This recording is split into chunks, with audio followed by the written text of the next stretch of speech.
Hello students, कैसे हैं आप सब लोग? बढ़िया ही होंगे। आज मैं आपके सामने एक ऐसा टॉपिक पढ़ाने जा रहा हूं जिस टॉपिक की ज़रूरत क्लास 11th में भी आपको पड़ी थी और क्लास 12th में भी आपको पड़ती है और आने वाली कई टॉपिक्स क्लास 12th के इसी पर बेस्ड हैं। टॉपिक का नाम है completing the square method. Completing the square method chapter number 4 class 10th के एक मेथड में से एक है जिसे आप यूज करके क्वाड्रेटिक इक्वेशन को सोल्व कर सकते हैं। पर बहुत सारे बच्चे इस टॉपिक के बारे में नहीं जानते हैं, जिसकी वजह से उन्हें क्लास 12th और क्लास 11th के टॉपिक समझने में दिक्कत आती है। तो आइए शुरुआत करते हैं इस क्लास की कंप्लीटिंग द स्क्वायर मेथड की और समझते हैं फंडामेंटल कंसेप्ट कि कैसे आप किसी क्वाड्रेटिक इक्वेशन में completing the square method use करके उसके फैक्टर्स निकाल सकते हैं। आइए, तो बच्चों इस टॉपिक को पढ़ने से पहले मैं आपको एक बात बता देता हूं। ये जो टॉपिक का नाम है कंप्लीटिंग द स्क्वायर मेथड, ये जो टॉपिक है ना completing the square method, actually मेरे हिसाब से इस टॉपिक का नाम होना चाहिए completing the whole square method. अब ऐसा भैया क्यों लिख रहे हैं कि completing the whole square method? Reason ये है कि इसके अंदर जैसा कि आप बोर्ड पर देख रहे हैं, दो मैंने अलजेब्रिक आइडेंटिटीज लिखी हुई है। पहली है a प्लस बी का होल स्क्वायर जो कि होता है a square plus 2ab plus B square, और दूसरा है a माइनस बी का होल स्क्वायर जो कि होता है a square minus 2ab plus B square. Basically क्या होता है, जैसे कि मैंने एक एग्जांपल लिखा हुआ है आपके सामने बोर्ड पर, एक क्वाड्रेटिक इक्वेशन लिखी हुई है। इस क्वाड्रेटिक इक्वेशन में एक तो x की पावर 2 है, एक x की पावर 1 है और एक कांस्टेंट है। इस पूरी इक्वेशन की डिग्री 2 है, इसी वजह से इसे क्वाड्रेटिक इक्वेशन कहा जाता है। बेसिकली होता क्या है, आपको इस इक्वेशन के अंदर या तो a प्लस बी का होल स्क्वायर बनाना होता है या a माइनस बी का होल स्क्वायर बनाना होता है। पर चैप्टर का टॉपिक का नाम है कंप्लीटिंग द स्क्वायर मेथड। इसे मैं पूरा कर देता हूं, आप ऐसे याद रखिए completing the whole square method, इससे आपको ज्यादा याद रहेगा। आइए एक क्वेश्चन के साथ ही समझते हैं ये क्या है और इसके कंसेप्ट क्या है। सबसे पहली बात आप ये याद रखेंगे, coefficient of X square must B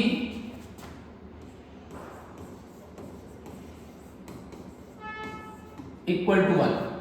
coefficient of X square 1 होना चाहिए।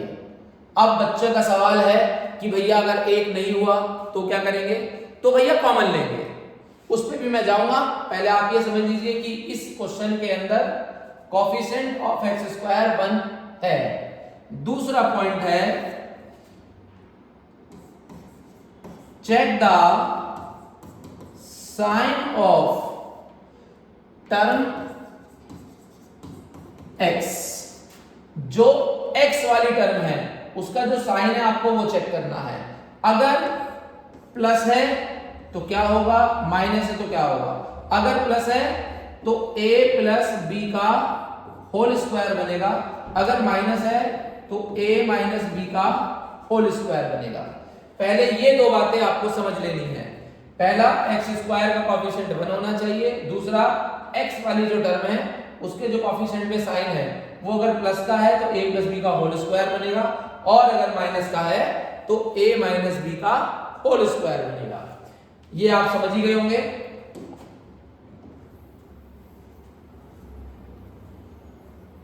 इसके बाद हम क्वेश्चन स्टार्ट करते हैं। देखिए क्वेश्चन कैसे होगा।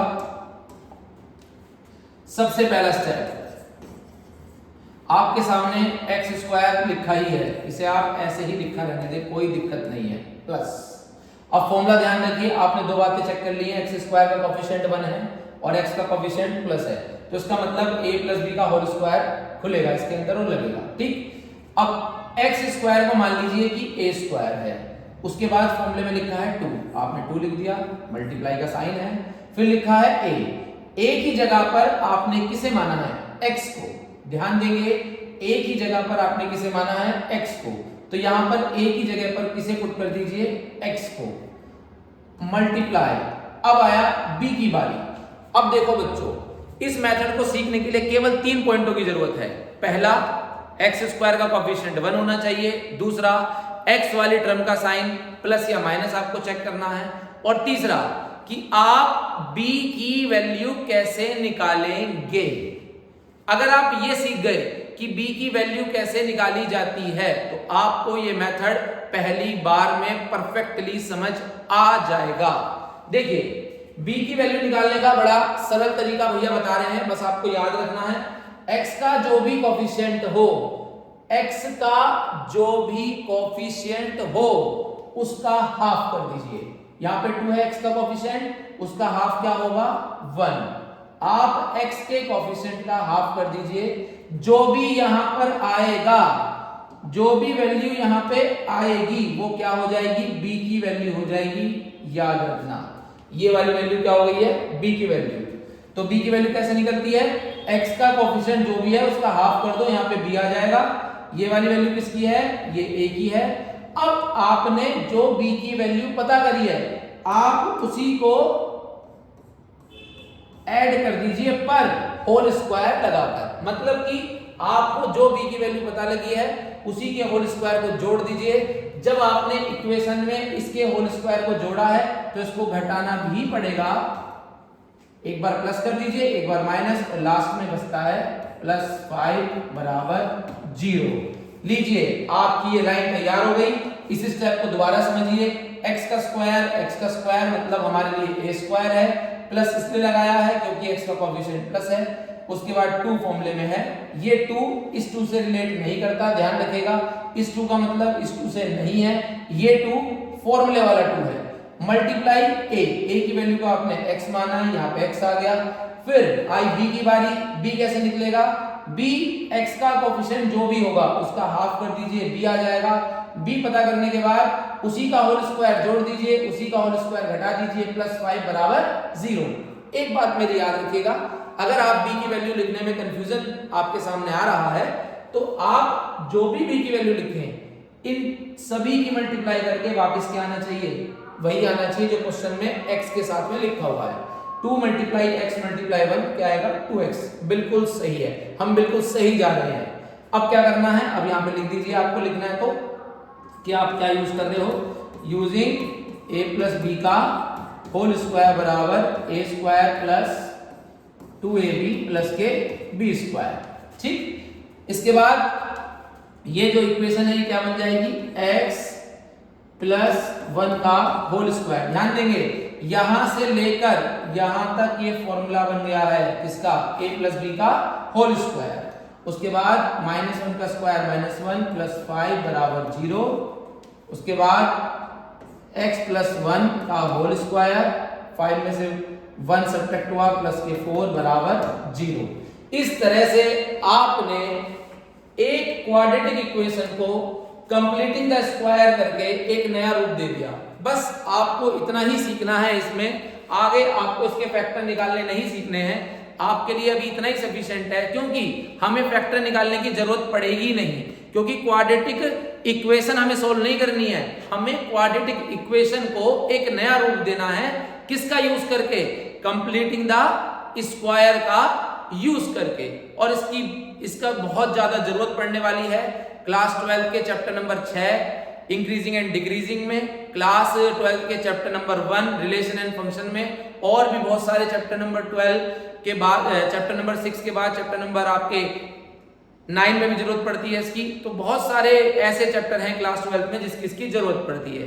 आइए एक क्वेश्चन ऐसा करते हैं जिसमें x² का कोएफिशिएंट 1 ना हो, कुछ और हो, उसको कन्वर्ट करते हैं कंप्लीटिंग द स्क्वायर से क्वाड्रेटिक इक्वेशन में। देखिए, आपके सामने एक ऐसा क्वेश्चन लिखा हुआ है जिसके कोएफिशिएंट में क्या लिखा है, 2 लिखा है x² के। तो सबसे पहले आप 2 कॉमन लेंगे, अंदर क्या बचा, x² प्लस 5/2x माइनस 3/2 का होल स्क्वायर बराबर 0। अब इस 2 को चाहे तो 0 के नीचे भेजकर खत्म कर सकते हैं, फिनिश कर दीजिए, कोई दिक्कत नहीं है। उसके बाद क्या बचा, एक्स स्क्वायर प्लस के 5x अपॉन 2 माइनस के 3/2। एक्चुअली यहां पे थोड़ा सा करेक्शन है,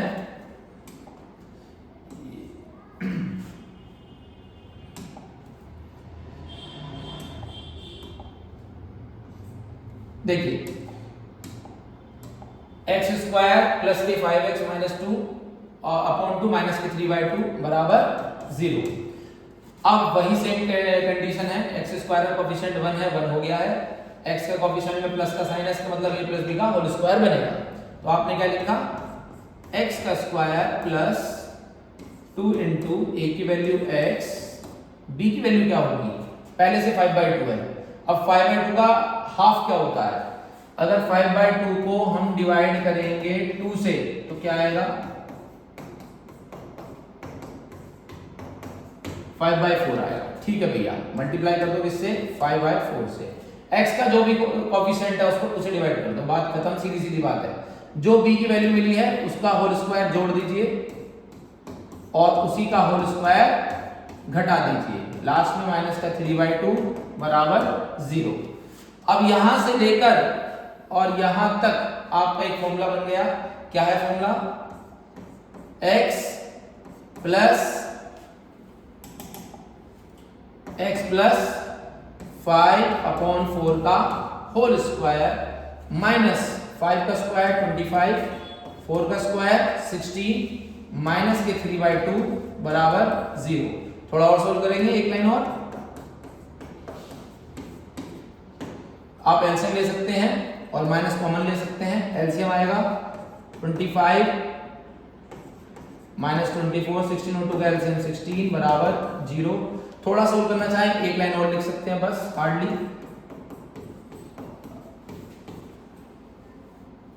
माइनस के 1/16 बराबर 0। होने को तो ये इससे आगे भी सॉल्व होगी बच्चों, पर हमारा काम यहीं तक है, हमें सिर्फ क्वाड्रेटिक इक्वेशन को कंप्लीटिंग द स्क्वायर में कन्वर्ट करना है। मेरी बात याद रखिएगा, सबसे ज्यादा जरूरत इसकी चैप्टर नंबर 1 के फंक्शन में पड़ेगी। जब आप किसी क्वाड्रेटिक इक्वेशन को 1 और ऑन टू प्रूफ करेंगे तब आपको इसकी बहुत जरूरत पड़ेगी। दूसरा, चैप्टर नंबर 6 के जब इंक्रीजिंग और डिक्रीजिंग में आप चाहेंगे, इंक्रीजिंग और डिक्रीजिंग के क्वेश्चंस करेंगे, उसमें भी आपको इस टॉपिक की बहुत जरूरत पड़ेगी। तो आपको कैसा लगा ये टॉपिक कमेंट करके जरूर बताइएगा। आई रिक्वेस्ट यू कि प्लीज सब्सक्राइब करें चैनल को, लाइक करें, शेयर करें। Thank you.